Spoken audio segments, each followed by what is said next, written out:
Speaking about Formula One drivers, I think you can see the rig here in the background.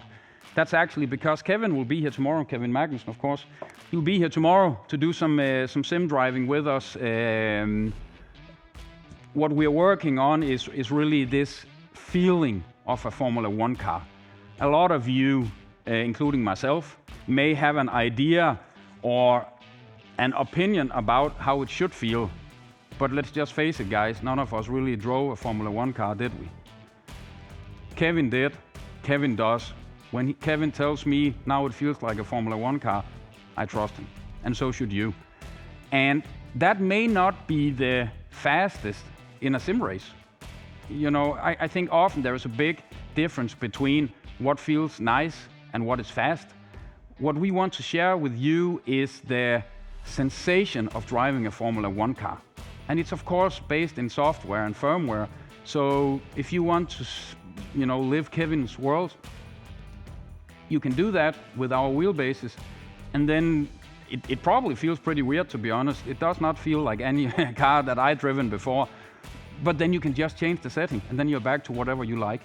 So it's just this, knowing what you're talking about issue here, that we want to give you from a Formula One driver how it should feel.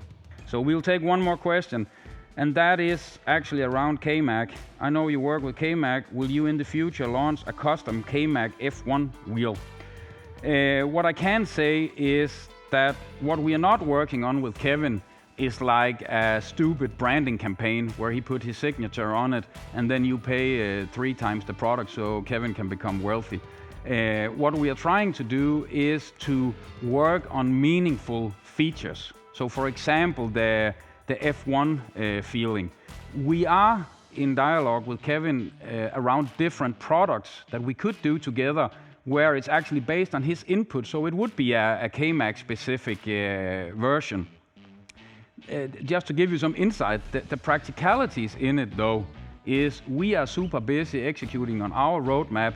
Kevin is super busy driving a Formula One car, so it's actually the practicalities of getting all the things lined up. But we do have a few ideas and a few plans. He came up with a few proposals that could also make the whole sim experience cooler and nicer. And when I say cooler, think about it. I'm the CEO of a cooling company. I hope that this winter that we can actually get something going so we can be concrete about it and launch some exciting products for you guys.